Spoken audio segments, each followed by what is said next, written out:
Hey there, welcome back to another episode of the 89 Garage.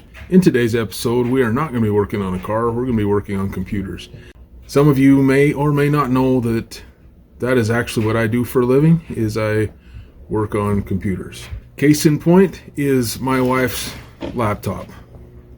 It's an older Dell, but it still serves the purpose that she needs, minus the fact that it has ran out of hard drive space. It has like 2 gigs available right now.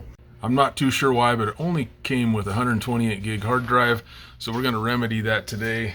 I can't even remember what size I bought. I bought a 512. So we're going to be upgrading from the 128 to a 512. All for about, well, besides the cost of this drive, the cost of this drive is like $60, and we're going to be using my Wavelink docking station. You just plug the 2 drives in. You have a source and you have a target, and you plug those in, push a button, and you come back in a couple hours and it's done. It is important to note that the target drive must be at least the same size as the source. It can't be smaller or this won't work. So you can be the same size or larger. We're going 4 times larger here, so we're going to be good. I'm going to show you just how easy this is. This tool, you can get it on Amazon for, I want to say like $40. I want to say it was like $40, something like that. I will put a link in the description to that. I'll also put a link to this. It's a SATA drive.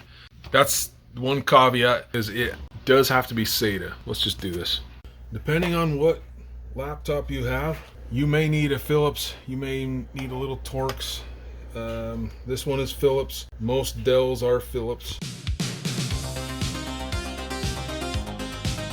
Okay, and then we'll just unplug this. And this architecture right here is called SATA. You got 2 plugs. The old IDE was a great big white plug, and they're a lot slower than these here are. Big draw to these was they're faster and more convenient and easy to install. It was easy to put both in the same plug right here. As you can tell, that made it also very nice. I'm taking the frame off of this. Yours may or may not have this frame. It depends on your model again. We need to have it down to this size. That's why we removed the frame.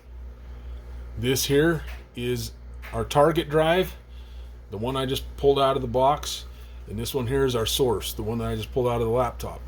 Do not mix these up when we go into the dock, because you will erase everything that you've got.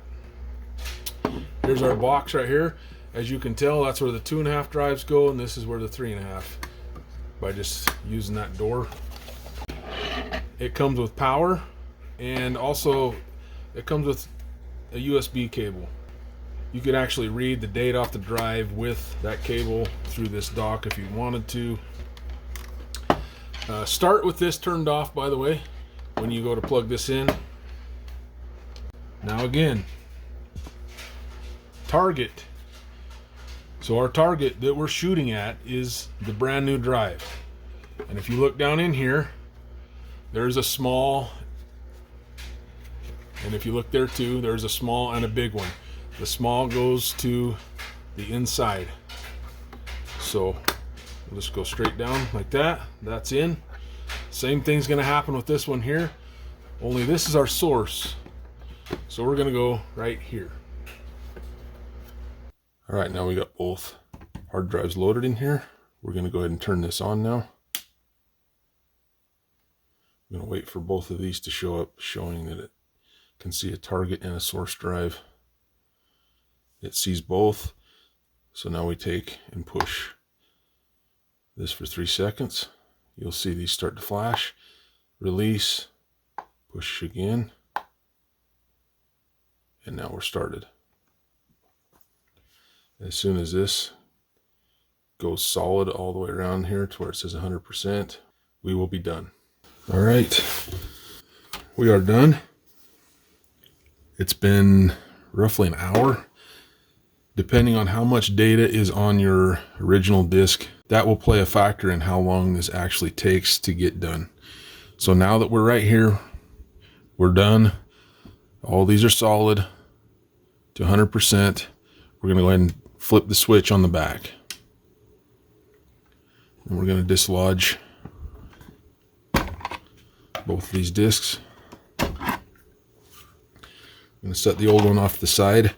Then we got to take this one here and put it back in. But if you recall, we had this little bracket that it goes on. Make sure that you have, let's move this over. Make sure that you get it oriented correctly. This is how ours goes here. We're going to plug in straight into this. So in other words, what I'm saying is if I had this flipped like that and put it in, it wouldn't work. Does that make sense? Hopefully.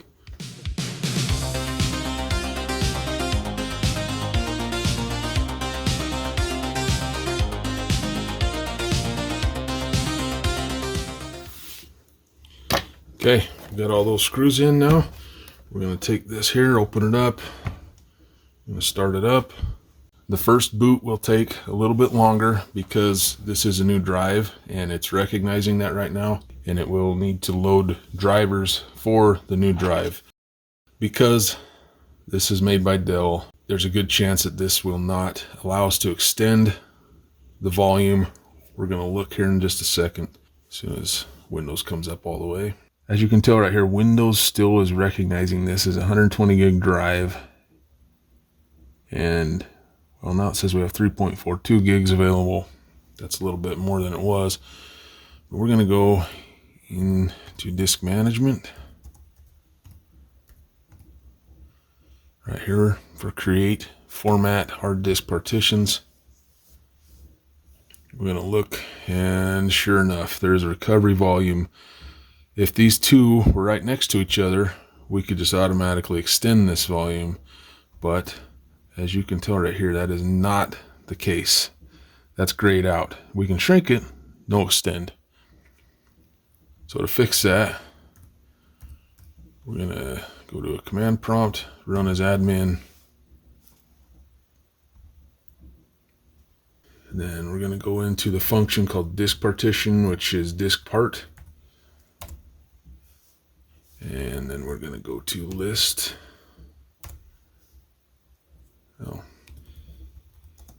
List disks. I can't remember if it's disk or disks. Okay. As you can tell, we only have one disk 0 on this computer. Yours might be different. So it's important for you to know which one it is that we're working with. Now we're going to go ahead and list the partition. I think it's just list part. Oh, we're going to select disk 0. Okay, as you can tell, it's now the selected disk. And now we're going to do list part for list partitions. All right, so disk 4 is the one that's in the way.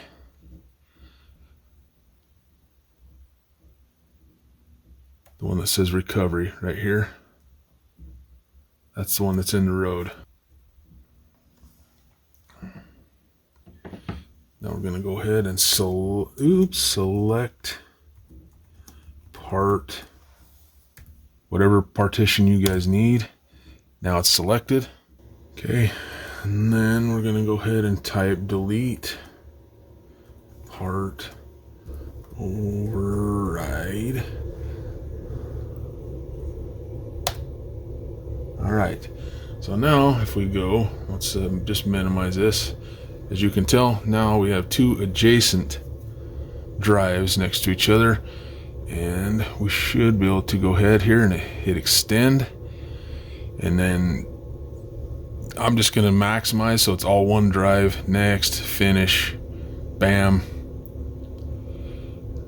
Okay, then you're going to have to come here and right click and do refresh for it to show up here.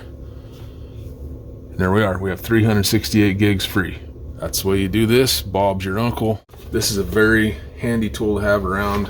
I've used it so many times, it's not even funny. It's cheap, it's effective, it does the job. It does it offline. It's not running through Windows. That's what I like a lot about it. I've had this for like 5 years, so I will put a link in the description to the most current version. Thanks for watching another episode of the 8-9 Garage that's inside the 8-9 house. Peace.